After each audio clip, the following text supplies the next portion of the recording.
अल्लाह तबारक व तआला कुरान मुक़द्दस में इरशाद फरमाता है कि ए मेरे महबूब, आप लोगों से कह दीजिए कि अगर तुम चाहते हो कि अल्लाह तुमसे मोहब्बत करे, फत्तबिऊनी युहब्बिबकुमुल्लाह, तो मेरी इत्तिबा करो, अल्लाह तुमसे मोहब्बत करेगा। अजीज़ान मिल्लत इस्लामिया, आप एक बात पे गौर करेंगे तो आपको मालूम होगा कि जब इंसान किसी दूसरे इंसान से मोहब्बत करता है तो उसकी हर एक बात उसको अच्छी लगती है। इंसान जब किसी दूसरे इंसान से सच्ची मोहब्बत करता है तो उसको हम वक्त खुश रखने की कोशिश करता है। इंसान की जब किसी से सच्ची मोहब्बत हो जाती है तो उसका उसके दिल में बस यही आरज़ू रहती है कि मेरा महबूब मुझसे नाराज ना हो जाए, मेरा महबूब हम वक्त मुझसे राजी रहे, मैं ऐसा कोई अमल ना करूं जिससे मेरा महबूब मुझसे नाराज हो जाए। इसीलिए अल्लाह तबारक व तआला ने कुरान मुक़द्दस में इरशाद फरमा दिया कि ए लोगों, अगर तुम चाहते हो कि मेरी रहमतें तुम पे बरसे, ए लोगों अगर तुम चाहते हो कि मैं तुम्हारा दोस्त बन जाऊं, ए लोगों अगर तुम चाहते हो कि मैं दावा करूं कि मैं तुमसे मोहब्बत करता हूं, तो फत्तबिऊनी, मेरे नबी की इत्तिबा करो। तो इस बात से ये बात साबित होती है कि अगर हमको अल्लाह को राजी करना है तो पहले नबी को राजी करना होगा। अगर अपने घरों में रहमतों की बारिश करनी है तो नबी से सच्ची मोहब्बत करनी होगी। अगर हमको अपने जिंदगी में सुकून पाना है, आखिरत में निजात पाना है, तो नबी के सुन्नतों के साँचे में ढलना होगा।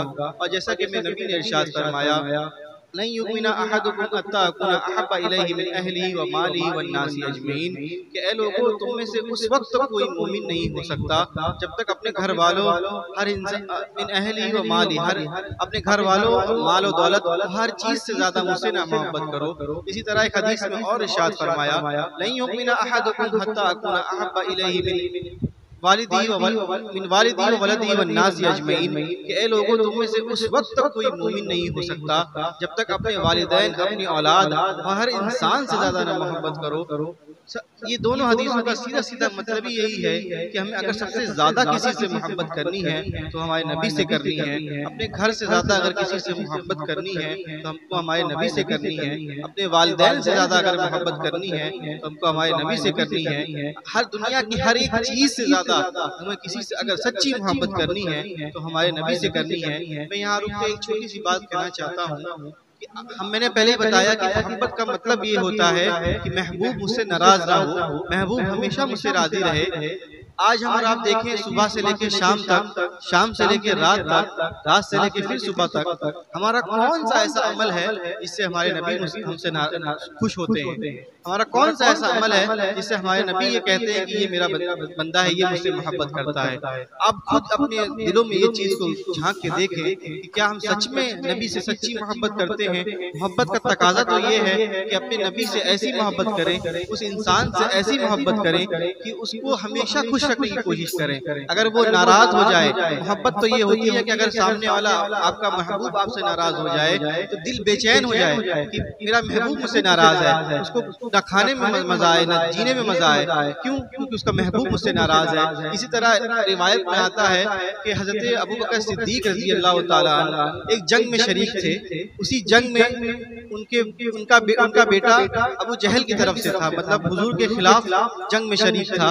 जब जंग खत्म होती है उसके बाद जब उनका बेटा जब ईमान ले आते हैं तो अपने वालिद से कहते हैं कि ए वालिद, दौरान जंग में 3 मरतबा मुझे मौका मिला था कि मैं आपकी गर्दन को आपके धड़ से जुदा कर दूं, लेकिन मैंने आपको वालिद समझकर आपकी वालिद की आप मेरे बाप हैं, उसकी मोहब्बत मेरे दिल में जाग उठी, इसलिए मैं ये काम ना अंजाम दे सका। तो हज़रत अबू बकर सिद्दीक की इस मोहब्बत को देखिए तो क्या जवाब देते हैं। कहते हैं कि ए बेटे, अगर मुझे एक बार भी अगर ये मौका मिलता कि मैं तेरी गर्दन को तेरे धड़ से जुदा कर दूं तो मैं ये ना देखता कि तू मेरा बेटा है, बल्कि मैं ये देखता कि तू मेरे नबी का दुश्मन है और तेरी धड़ को मैं तेरे सर को मैं धड़ से जुदा कर देता। ये वाकया देखिए कितना छोटा सा है, 2 लाइन का वाकया, अगर किसी किताब में लिखा जाए तो 2 लाइन में आ जाएगा, लेकिन बात कितनी गहरी है कि अपने बेटे से वो खिलाफ हो गए, अपने बेटे की भी गर्दन अलग करने को वो तैयार थे। क्यों उनको भी तो अपने बेटे से मोहब्बत होगी ना, लेकिन उससे ज्यादा मोहब्बत किससे थी? हमारे नबी से थी। इसी तरह की एक रिवायत और आता है, एक अंसारी औरत जिसके भाई और जिसके वालिद और जिसके शौहर एक जंग में शरीक हो जाते हैं, शहीद हो जाते हैं। उसी जंग में हमारे नबी भी शरीक होते हैं। जब ये बात उस औरत को पता चलती है कि उस जंग में हमारे नबी भी थे और उसके भाई, उसके वालिद और उसके शौहर उस जंग में शहीद हो गए हैं, तो ज़ारो कतार होने लगती है। वो इतना रोती है, इतना परेशान हो जाती है कि आसपास वाले लोग भी परेशान हो जाते हैं कि आखिरकार ये इतना रो क्यों रही है, इसे ऐसा क्या हो गया जो इतना वो रो रही है। वो बार बार ये पूछती है कि मेरे नबी कहाँ है, मेरे नबी को कोई तकलीफ तो नहीं पहुंची, मेरे नबी को कोई दुख तो नहीं पहुंचा, मेरे नबी को कोई जख्म तो नहीं हो गया। जब सहाबा किराम जब देखते हैं कि औरत बहुत परेशान है तो उस औरत को नबी की बारगाह में लेके जाते हैं। जब वो नबी की बारगाह में पहुंच जाती है तो बहुत खुश हो जाती है और रोना बंद कर देती है। तो लोग हैरान हो जाते हैं कि अभी तो कुछ देर पहले तो इतना रो रही थी, अब अचानक से इतना चुप क्यों हो गई। तो लोग उससे पूछते हैं कि क्या हुआ, तुम इतना रो रही थी, अब चुप कैसे हो गई। तो वो जवाब देती है कि मुझे तो इस बात का गम था, मैं तो इसलिए रो रही थी कि मुझे इस बात का डर था कि मेरे नबी को कोई चोट ना पहुंच गई हो, मेरे नबी को कोई जख्म ना हो गया हो, मेरे नबी को कोई गम ना पहुंचा हो। अब तो मैं तो इस बात और साथ ही साथ में इस बात पे खुश हूँ कि मेरे घर वालों में से नबी की राह में कुर्बान होने का मौका मिला है। आप खुद सोचिए कि किस कदर उस अंसारी औरत को नबी से मोहब्बत थी कि उसके बाप शहीद हो गए लेकिन उसको इस बात का गम नहीं है, उसके वालिद शहीद हो गए, उसका भाई शहीद हो गया लेकिन उसको इस बात का भी गम नहीं है, उसका शौहर भी शहीद हो गया लेकिन उसको भी इस बात का गम नहीं है, बल्कि उस अंसारी औरत को इस बात की खुशी है कि मेरे घर वालों में से नबी की राह में कुर्बान होने का मौका मिला है। अब ये दो वाकया बहुत है अपनी जिंदगी बदल लेने के लिए। ये 2 वाकया अगर अपने दिलों में आप बसा लें और उसी वाकये से अंदाजा लगा लें कि क्या हमारा दिल भी इस तरह धड़कता है हमारे नबी के लिए, तो आप अगर धड़कता है तो आपको मुबारक हो, और नहीं धड़कता है तो फिर आपको सोचने की जरूरत है, चिंता करने की जरूरत है कि ऐसा मैं क्या अमल कर रहा हूँ जो मेरा दिल हमारे नबी की मोहब्बत में नहीं धड़क रहा। हम सिर्फ नाम लेते हैं, सिर्फ जहाँ कि नबी का दामन नहीं छोड़ेंगे। एक दिन के मिलाद के कायल है, मैं तो साफ कहता हूँ कि मैं एक दिन के मिलाद के कायल नहीं, हर रोज नबी का मिलाद होना चाहिए, हर वक्त नबी का मिलाद होना चाहिए, घर घर नबी का मिलाद होना चाहिए। मिलाद का मतलब ये नहीं है कि जलसा जुलूस हो, घर में बैठ के अपनी औलादों को नबी की बात बताएं, लोगों को नबी की बात बताएं, पड़ोसियों को बुलाकर नबी की बात बताएं। और नबी से आखिर मोहब्बत क्यों ना करे इंसान। दुनिया में खूबसूरती की अगर कोई मिसाल है तो हमारे नबी की मिसाल है, अखलाक में सबसे अच्छी अगर किसी की मिसाल है तो हमारे नबी की मिसाल है। दुनिया में इंसान कभी किसी से मोहब्बत करता है तो खूबसूरती भी देखता है, किसी में अगर कोई बहुत खूबसूरत हो तो उससे मोहब्बत हो जाती है। तो मुझे बताइए हमारे नबी से भी खूबसूरत कोई शख्स है इस दुनिया में? शख्स क्या, कोई चीज इस दुनिया में हमारे नबी से भी खूबसूरत है? हसन बिन साबित, मुझे वो अरबी इबारत तो नहीं मालूम, लेकिन हसन बिन साबित कहते हैं कि किसी माँ ने ऐसा जना ही नहीं है जिस तरह हमारे नबी है।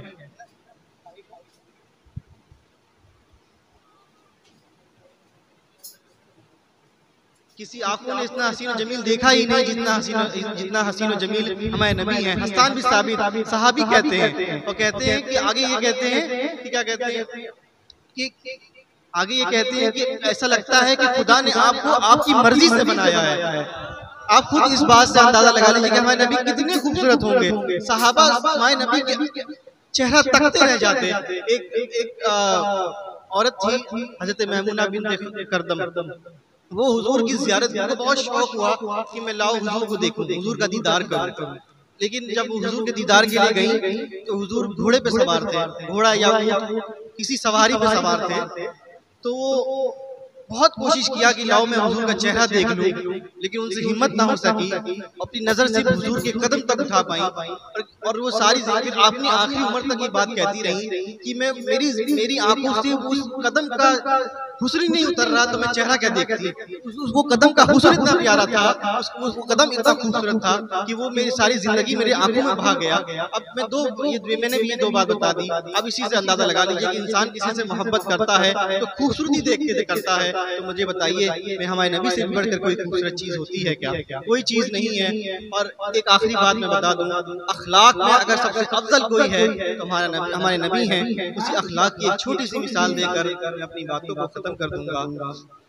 एक वक्त था कि एक सहाबी हुजूम लगा के बैठे हुए थे। एक सहाबी हमारे नबी की बारगाह में आए और ज़ारो कतार परेशान थे और कहे कि या रसूल अल्लाह, मैं 3 दिन से परेशान हूँ, मैं साथ ही साथ मेरी घर वाली भी बहुत परेशान है, मेरा बेटा 3 दिन से गायब है। या रसूल अल्लाह, आप दुआ कर दीजिए कि मेरा बेटा मुझे वापस मिल जाए। मेरा जीना मुश्किल हो रहा है, मैं रह नहीं पा रहा हूँ, मेरा बेटा मुझसे गायब है। तो उसी साहबा बैठे हुए थे, उन्हीं में से किसी एक सहाबी ने कहा कि तेरे बेटे को फलां बाग में मैंने फलां बच्चों के साथ खेलते हुए देखा है। तो वो जो सहाबी थे वो दौड़ जाने लगते हैं, तेजी से वापस उस बाग की तरफ जाने लगते हैं।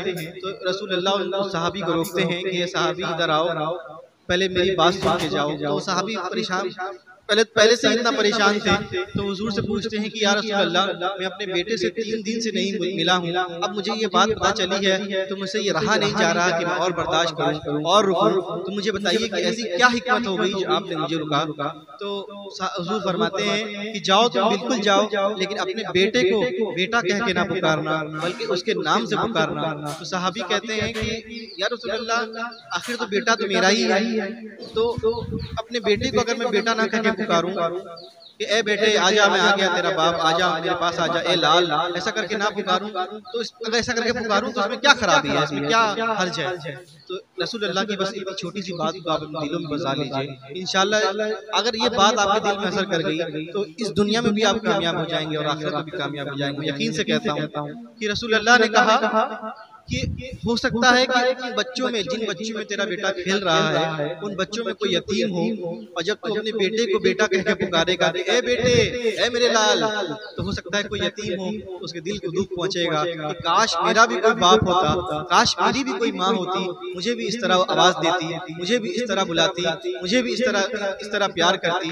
तो अब वाकया मैं छोटे छोटे वाकया आपको बयान कर रहा हूँ, लेकिन उसकी बातें देखिए कितनी गहरी है। बस अपनी बातों को मैं इसी पे खत्म करूंगा कि अपने नबी से सच्ची मोहब्बत करिए। हमारा दीन सबसे अच्छा, हमारी अखलाक हमारे नबी के अखलाक सबसे अच्छे, हर चीज सबसे आला दर्जे का हमारे दीन में है। लेकिन मुसलमान की आज हैसियत सबसे आखिरी दर्जे की है। एक छोटी सी बात और याद आ गई, बता दूं कि एक काफिर ये कहता है कि मुसलमान बहुत कमजोर है, अगर मुसलमानों की ताकत देखनी है तो फजर में नमाज मस्जिद में जाके देख लो, फजर की जमात के वक्त मस्जिद में जाके देख लो, जितने मुसलमान वहां दिखाई देंगे बस वही मुसलमान है, वही असल मुसलमान है। और साथ ही साथ उसने ये भी कहा कि अगर जिस तरह जुमा और ईद में मुसलमान फजर में जमा होने लग जाएं, तो उस वक्त अपनी टोपी उतार कर मुसलमानों के कदम में रख देना, उनके हाथ पे बैत कर लेना, उनसे जंग ना करना, वो इतने ज्यादा ताकतवर होंगे कि उनसे कोई जीत ना सकेगा। मेरी बात आप समझ रहे हैं ना? बस अपने नबी से सच्ची मोहब्बत करें, और न मोहब्बत का तकाजा यही होता है, मैं बार बार यही कह रहा हूँ कि मोहब्बत का मतलब ही यही है कि अपने नबी को, अपने रसूल को, जिसको भी आप मोहब्बत करते हैं उसे आप नाराज नहीं होने देंगे। वो आखिर दावाना, नूर आंखों में तो चेहरों पे उजाले होंगे, मुस्तफ़ा वालों के अंदाज उजाले होंगे, दुनिया में भी उनकी दम से मुकद्दर चमकेगा और महशर में भी उनकी रहमत के हवाले होंगे। वो आखिर दावाना अल्हम्दुलिल्लाहि रब्बिल आलमीन। अस्सलामु अलैकुम।